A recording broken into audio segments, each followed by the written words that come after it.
Hello everyone, this is Anjali Raghuvanshi, founder of Re-Educator Body by Physiotherapy.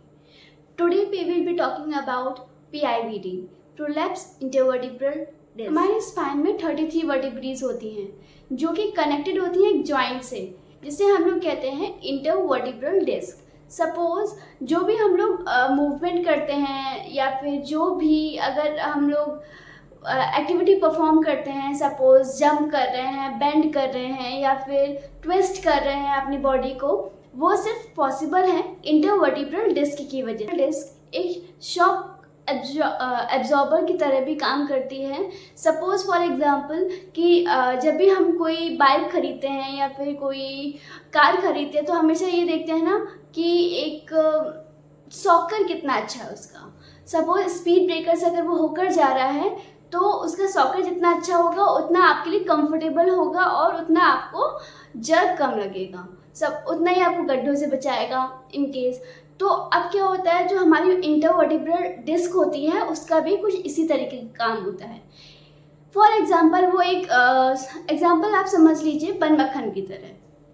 बन मक्खन के बीच में क्या करते हैं, एक अगर हम लोगों ने बहुत अच्छे से सॉफ्ट मक्खन रखा हुआ है उसको एक्स्ट्रा कंप्रेस कर देंगे तो फिर क्या होगा, वो बाहर निकल आएगा। उसी तरीके से होता है इंटरवर्टिब्रल डिस्क का फ्यूजन। तो उसमें क्या होता है, हमारा वर्टिब्री में दो इंटरवर्टिब्रल डिस्क में फॉर्म होता है दो चीज़ों से मेन। उसका एक जो लेयर होती है वो होती है सेंटर पार्ट होता है उसका, न्यूक्लियस पल्पोसस कहते हैं उसे, और जो उसका आउटर मोस्ट लेयर होती है उसको कहते हैं न्यूक्लियस फाइब्रोसिस। ये एक न्यूक्लियस पल्पोसस अगर हम कहेंगे वो एक जेली लाइक स्ट्रक्चर होता है। उसी जगह पर अगर हम न्यूक्लियस फाइब्रोसिस की बात करेंगे तो वो एक सॉफ्ट कुशन की तरह काम करता है। तो मेन उसमें क्या होता है, सपोज हमारा बहुत पेन हो रहा है या फिर न्यूक्लियस पल्पोसस से बहुत ओवर प्रेशराइज हो रहा है, इंटरवर्टिब्रल डिस्क पे ओवर प्रेशर पड़ रहा है या किसी फ्रैक्चर की वजह से सडन हमारी बॉडी उतने प्रेशर के लिए, सपोज हाई जंप है, अगर हम विदाउट ट्रेनिंग वो करते हैं, कई बार आप देखते हैं कि विदाउट ट्रेनिंग कर लिया या फिर ओवर बर्डन पड़ गया या फिर छत से गिर गए, तो उसकी वजह से क्या होता है, एक ओवर प्रेशर जनरेट होता है जिसके लिए हमारी बॉडी टेक्निकली ना प्रिपेयर्ड होती है ना ही उस चीज़ के लिए तैयार की गई होती है। ट्रेनिंग पीरियड नहीं लिया गया होता है उसका प्रॉपर, जिसकी वजह से ओवर प्रेशराइज्ड होने की वजह से हमारा जो न्यूक्लियस पल्पोसस होता है वो बाहर की तरफ आने लगता है। इसके 4 स्टेजेस होते हैं। सबसे पहले स्टेज में बल्जिंग होता है, फिर प्रोट्रूजन होता है, एक्सट्रूजन, देन सेक्वेस्ट्राइजेशन। अब इसमें फर्स्ट स्टेज में क्या होता है, फर्स्ट स्टेज होती है बल्जिंग। बल्जिंग में मोस्टली ये पेन नहीं आता, स्टार्टिंग में पेन नहीं आता है क्योंकि, लेकिन हाँ थोड़ा सा डिस्कम्फर्ट फील होने लगता है। कई बार क्या होता है कि इंसान जो एक पर्सन है, इंडिविजुअल है, वो थर्ड स्टेज तक आ जाता है बट स्पेसिफिक उसको पेन फील नहीं होता है। वो पेन फील क्यों नहीं होता है, क्योंकि जो उसका न्यूक्लियस पल्पोसस है वो डायरेक्टली नर्व को हिट नहीं कर रहा है। बट ऐसा हर जगह नहीं है, कई बार होता है फर्स्ट स्टेज या सेकंड स्टेज में आते ही पेशेंट को सीवियर पेन होता है। सेकंड स्टेज में क्या होता है, प्रोट्रूजन में जो न्यूक्लियस पल्पोसस होता है वो न्यूक्लियस फाइब्रोसिस को टीयर करते हुए, एकदम चीर फाड़ करते हुए बाहर निकल कर आता है। उसमें क्या होता है, वो उसके जो फाइबर्स को ब्रेक करता है, उसके थ्रू वो बाहर निकल कर आता है। फिर फर्स्ट स्टेज, फिर जब प्रोट्रूजन का स्टेज आता है तो मोस्टली ये होता है एंटीरियरली पार्ट पे, वो ज़्यादा कॉमन होता है क्योंकि पोस्टीरियरली पार्ट जो हमारा होता है वो मोस्टली सपोर्टेड होता है। तो कई लिगामेंट्स उसको हेल्प करते हैं सपोर्ट में। तो हमारा जो एंटीरियर कंपार्टमेंट होता है पोस्टीरियर की कंपार्टमेंट के कंपैरिजन में वो थोड़ा सा वीक होता है।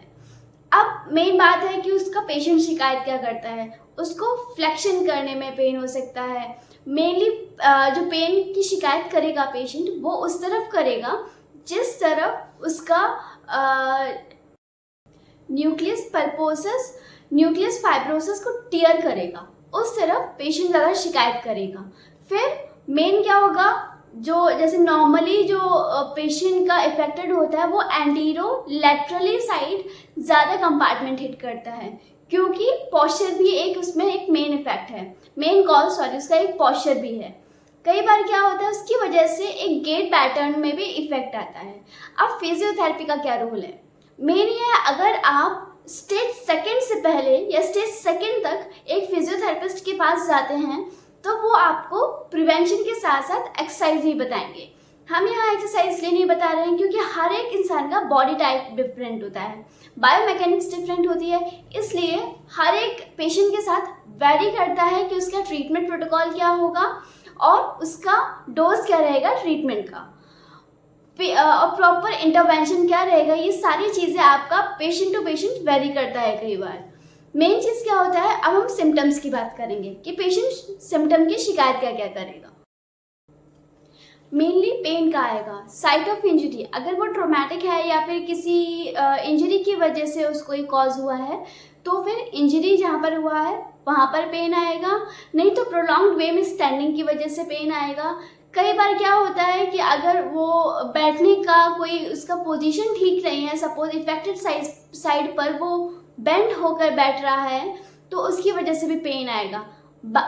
बाउल सिंड्रोम भी हो सकता है उसको, ब्लैडर कंट्रोल नहीं कर सकता, वो कोऑर्डिनेशन उसका ठीक नहीं होगा, बिगड़ जाएगा।